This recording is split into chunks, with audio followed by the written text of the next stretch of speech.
He's looking out the window and there's absolutely no expression on his face. I knew. I just hope he wasn't afraid. I don't know, like he saw it coming. I mean, out of the songs that we, out of a lot of songs that we did, for him to talk about death, death, death, death. I mean, he would talk about it all the time. He always thought he was gonna die prematurely.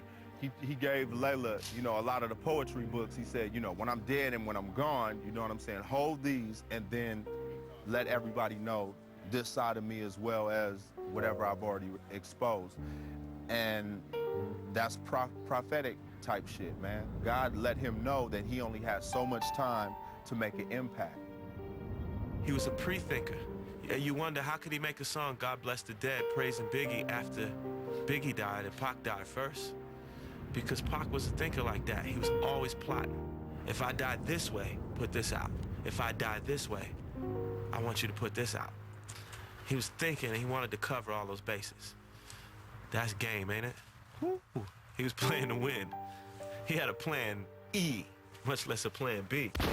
After attending a Tyson fight in Las Vegas, Tupac, who was sitting in the passenger seat of a black BMW, was shot multiple times.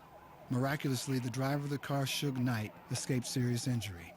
Kidada could have been sitting there right next to him, He called her and told her that he would see her later on, because after the fight, they had a fight with the Crip, and he didn't want to jeopardize her. So he must have felt something, too.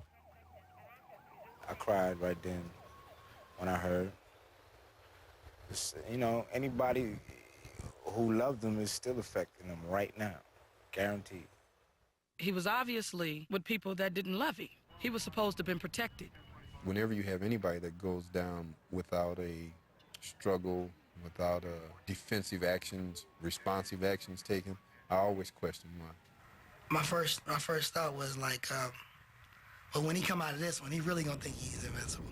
Tupac was admitted to University Medical Center where he underwent surgery, including the removal of his right lung.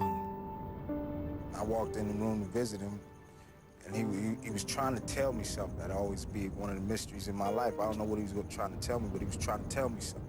And he was shaking the whole bed. He was a warrior, to the end.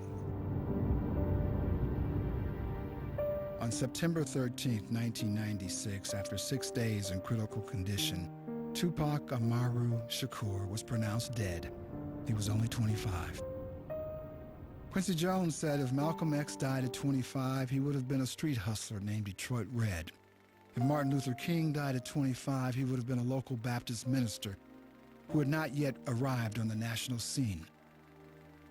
And if I would have died at 25, I would have been known as a trumpet player and struggling composer, just a sliver of my life potential. Pac was a prophet. He knew things that none of us seen yet. And Pac ain't never let me roll with him to pull no gun on no black man. Cause he's seen a lot of brothers going, a lot of sisters going, a lot of children going. Pac wasn't no gangster. I rolled with Pac. We came up together. Pac was a soldier. A private memorial service was held for Tupac on a secluded beach in Malibu. In attendance were close friends and relatives, including his mother, Afeni Shakur. Some of his ashes were scattered into the sea. We threw all the gifts in the ocean for him, and we threw the chicken wings and the Hennessy and his favorite pictures, jewelry. Everybody brought something. Everybody said a little something. We brought drums and bongos, and people spoke, and we had fires burning. That was his funeral.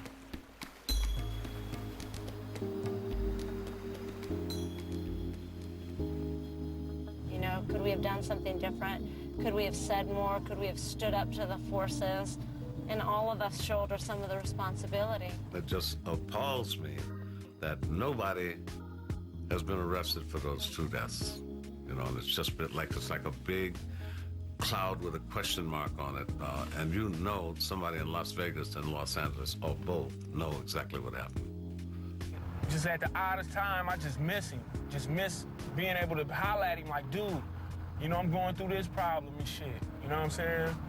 It's like you're happy about having successful records with Tupac, producing him and all that, but at the same time, it's like he's not here to enjoy what you're enjoying, you know, while I'm alive. And however it went down with them taking him away, he's still not gone. And still is gonna be here for a long time to come. And even if music still wasn't coming from all the albums that's out now, we got enough to hold us over for centuries. Pac showed me just be yourself and be true to everything you believe in, and it'll come. Don't come on this album, it'll come on the next album. You know, no matter how bad it may get, just keep going, because you only fail when you give up. He gave me pride. You know, he gave me love. He gave me inspiration. I don't think he realized how great he was.